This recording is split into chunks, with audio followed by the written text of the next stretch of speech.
Given the increasing diversity of America's populations, the dangers of sectarianism are greater than ever.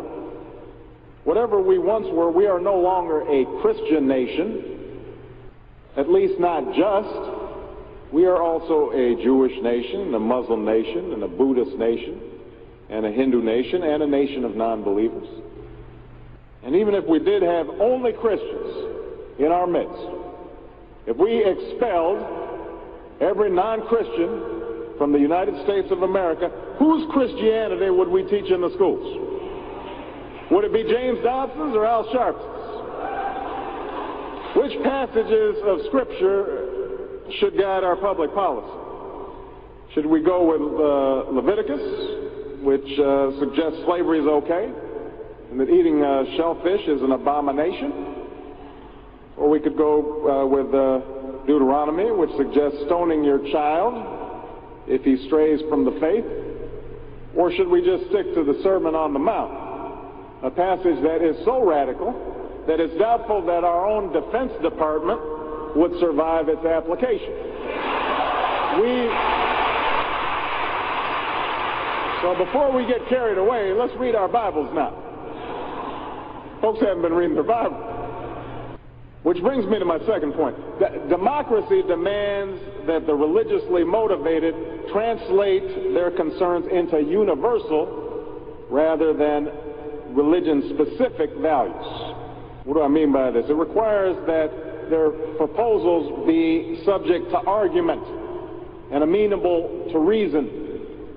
Now, I may be opposed to abortion for religious reasons, to take one example, but if I seek to pass a law banning the practice, I can't simply point to the teachings of my church or evoke God's will. I have to explain why abortion violates some principle that is accessible to people of all faiths, including those with no faith at all. Now, this is going to be difficult for some who believe in the inerrancy of the Bible, as many evangelicals do. But in a pluralistic society, we have no choice. Politics depends on our ability to persuade each other of common aims based on a common reality. It involves compromise, the art of what's possible. And at some fundamental level, religion doesn't allow for compromise. It's the art of the impossible. If God's spoken, then followers are expected to live up to God's edicts, regardless of the consequences. Now, to base one's own life on such uncompromising commitments may be sublime, but to base our policy making on such commitments would be a dangerous thing. And if you doubt that, let me just give you an example. We all know the story of Abraham and Isaac. Abraham's ordered by God to offer up his only son. Without argument, he takes Isaac up to the mountaintop, he binds them to the altar, raises his knife, prepares to act as God commanded. Now, we know things worked out.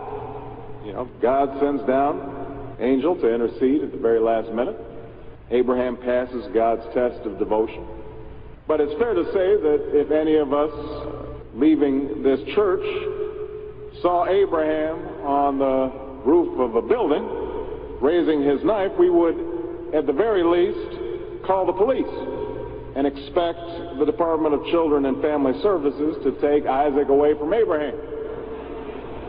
We would do so because we don't hear what Abraham hears. We don't see what Abraham sees. And so the best we can do is act in accordance with those things that we all see and that we all hear, be it common laws or basic reason. So we have some work to do here. But I am hopeful that we can bridge the gap that exists and overcome the prejudices that all of us to one degree or another bring to this debate. And I have faith that millions of believing Americans want that to happen.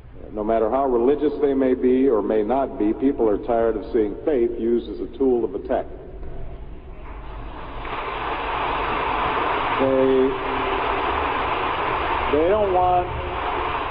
They don't want faith used to belittle or to divide, because in the end, that's not how they think about faith in their own lives.